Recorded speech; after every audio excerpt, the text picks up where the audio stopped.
Well, it's that time of the year again. Although autumn or fall technically begins on the 22nd of September, my social media feeds have already been flooded by fall content. To be honest, it actually even seems like people started talking about fall in July and in August. There is content for everybody.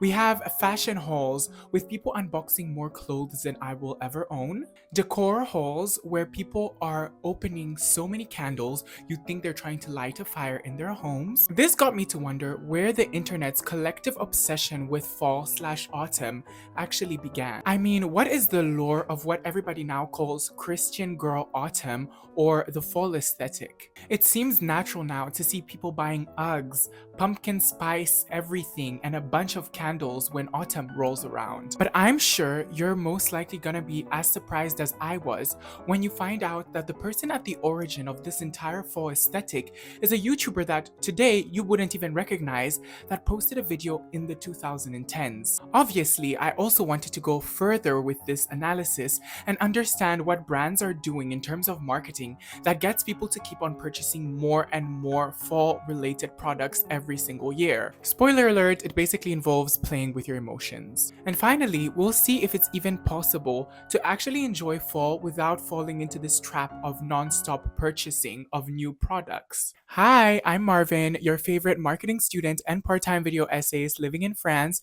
and you're watching Mars Magazine.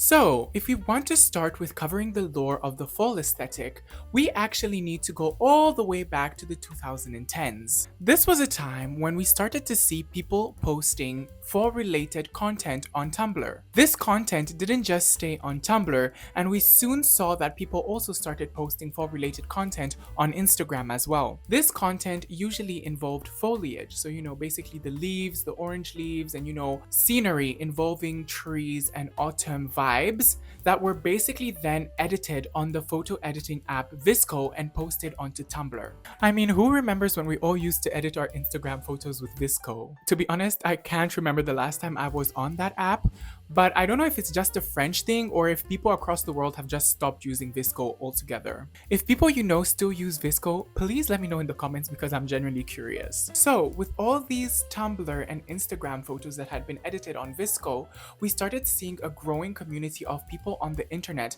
that were absolutely obsessed with this fall-related content and media. But it was really lifestyle content creators that took this fall aesthetic to another level. And one creator contributed way more than others when it comes to this whole fall aesthetic energy, and we could technically call her the founding mother of the fall aesthetic. She's a YouTuber called Bethany Mota, and to the Chronically Online, she's known as MacBarbie07. On September the 8th, 2013, she posted a video that would completely change the way the internet went about consuming and producing content that was related to the fall aesthetic. The video was called Morning Routine Fall Edition. In this 2013 video, like the title says, she decided to take us on one of her quote-unquote regular mornings during the fall season. She starts off by doing something that's relatively simple, aka getting ready with her Bath and Body Works products. She follows that up with pumpkin spice tea, and after her breakfast, she decided to put on a regular outfit that she would have usually worn.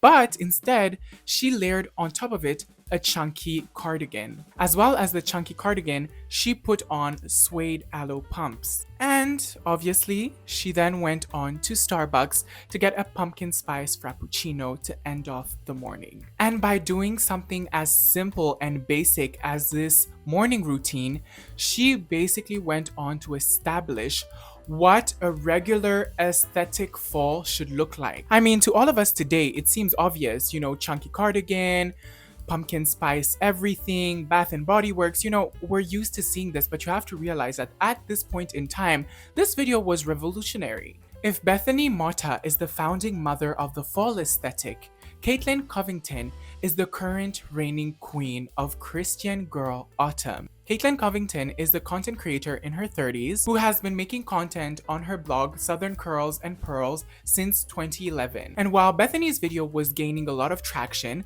Caitlin, on her own side, also started to notice that people were putting more and more attention on the content that involved the fall aesthetic. Jump forward to 2019, and we have a tweet that would go down in history that went completely viral towards the end of the summer. It was from Blizzy McGuire, and it said, "Hot girl summer is coming to an end. Get ready for Christian girl autumn." And obviously, it included pictures from Caitlin's blog. This viral tweet allowed people to let out their jokes and criticism towards an aesthetic that they deemed as basic. And this aesthetic was obviously the basic Christian girl autumn aesthetic. And although Caitlin Covington was basically the face of this meme, she didn't feel embarrassed, or she didn't let the criticism get to her, and she actually capitalized off of all the attention that she got. And she turned this fleeting moment into an established meme tradition and actual business. When I say that she turned this meme into an actual tradition, I am not joking. People have gotten so used to seeing her regular fall content that when she decided to pull a joke on all of us this year by saying that she would not be making any fall related content, people literally got so scared and were so sad and shocked to hear the news. I'm not gonna be able to post fall videos this year. It's just a lot of pressure. And obviously all of this was a joke, and she later came back to say that she will be here for this year's fall. Nevertheless, as cute as all of this is, we are starting to see a real problem when it comes to this glamorization and commodification of the fall season. One common trend we're starting to see with influencers that are often associated with different brands trying to promote fall-related products is that they're starting to post fall-related content really early in the year, aka like during July and August. Obviously, this means that people like myself have been feeling like fall has been starting earlier and earlier each year. And obviously, this is beneficial for the brands that these influencers are promoting, because by making consumers think more and more about the fall season, you're basically taking way more headspace for a longer period of time, and you're increasing your chances of them actually going out and buying your products. Basically, the more and the longer you have people thinking about your products, the higher the chance of them buying it gets. Some of these influencers show fall in a way that is heavily glamorized, and this glamorization is often interlinked with the purchasing of new products to decorate their house or to fill their closets. It never seems to be about bringing out the old decoration or bringing out your old sweaters from last year. It's always about going out and buying a bunch of new stuff. This indirectly influences people to think that to enjoy the coziness and the vibe of the fall season, they need to be outside purchasing a bunch of products and clothes that they don't need. And thus, it is pushing consumerism. I'm sure your cardigans and your decoration from last year and the year before that are just fine. You don't need to go out to buy a bunch of new decorations from I don't know what store. You don't need it. Because this overconsumption has clear consequences on all of us. And I'm telling you, all the European girlies will know what I mean.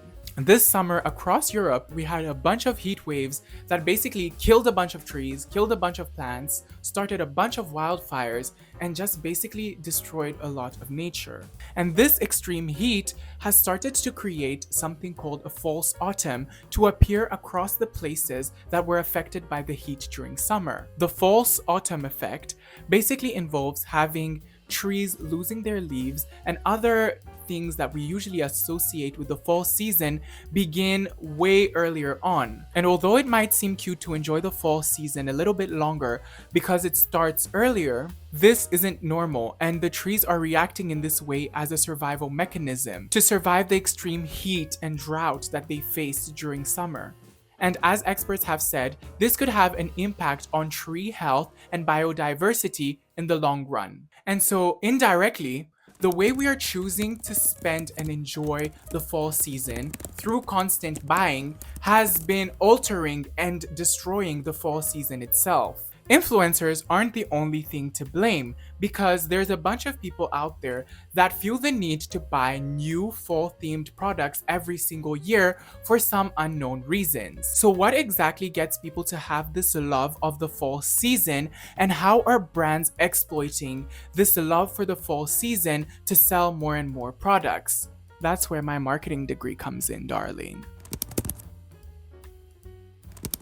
Obviously, the first major thing that we need to point out is the fact that the colors of the leaves on the trees and on the floor obviously change colors. We go from a greenish hue to a bunch of yellows, reds, and oranges. This change is obviously noticed by a large majority of us, and it has a psychological effect. A 2024 study in the journal PLOS ONE studied the effect of these fall colors on people. The study found that the exposure to these colors reduced stress and helped with emotional regulation. That's why all these products and videos showing fall colors have a really addicting feeling to most of us. These videos and products that involve these colors help bring a sense of peace and serenity to our stressed out lives. Talking about lives, the fall season is loved by so many people because it also marks a yearly checkpoint in most of our lives. Fall is usually a time when we come back from our summer holidays and we start to focus back on our daily working lives. I mean, let's take me for example. This year, as the summer was coming to an end, I felt like I had a new beginning on the horizon. I have a new semester of university, I have a bunch of end of year goals, and by the end of summer and the beginning of fall, I feel so motivated to go after these goals and ambitions. And I'm not the only one that feels this way. This is because this was a period in our childhoods that symbolized the start of the school year, a time when we would make new friends, discover new subjects, and enjoy another year of school. This feeling has a tendency to stick with us through our life and to make fall feel like a fresh start. Obviously, companies profit off of this by promoting things like planners or new clothing to embrace this new phase of our life, this new version of ourselves that we are creating.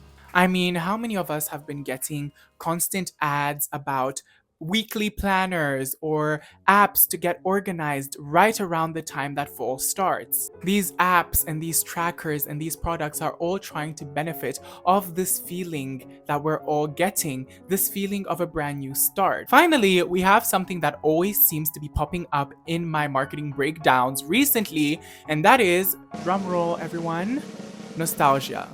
I would say there's really two types of nostalgia that people feel when fall comes around. The first one is mostly tied to our personal experiences. The fall season is often a period that we spend with our family, and so we associate the season with a bunch of positive emotions. People start to remember the time spent at the family dinners and the time spent playing with your favorite cousins, and all those emotions start to come back when the fall season comes around. That's why we have a bunch of brands starting to promote a bunch of cozy products around the fall season. We have things like candles, cozy sandals, cardigans, blankets, and all of these are here to enhance our experience of coziness or to substitute that feeling of coziness if we're not able to be next to our family during the fall. College-aged consumers can tend to be very sensitive when it comes to all these cozy / fall themed products because the fall season coincides with a period when they're going back to college and obviously when they're away from their family, and they need that feeling of coziness, joy, and excitement to come back to them through these products that they might end up purchasing. The second type of nostalgia is one that most of us can relate to our favorite series and teen movies that we grew up watching. This media left us with a vision of what the perfect autumn or fall should be. It gave us a perfect vision of what all these Halloween parties should look like. Just think about the Halloween scenes from Mean Girls and how those scenes have stuck with a whole generation. And once again, many people idealize and glamorize what these Halloween scenes and what these teen movies were showing us to be a perfect Halloween, and most people want to replicate and live through that fantasy of the perfect Halloween party and have basically their main character moment. I think this is especially true now with social media and with the possibility that everyone gets to go viral based on how iconic their outfits look on Halloween. And obviously, most of the time, iconic outfit usually means spending a bunch of money on getting dressed for Halloween. Anyways, despite all of this, I really don't want this video to come off as me literally trashing on the fall season when it's literally my favorite season as well. I just think that there's a bunch of different ways to embrace and enjoy the fall season without purchasing non-stop. This can be a season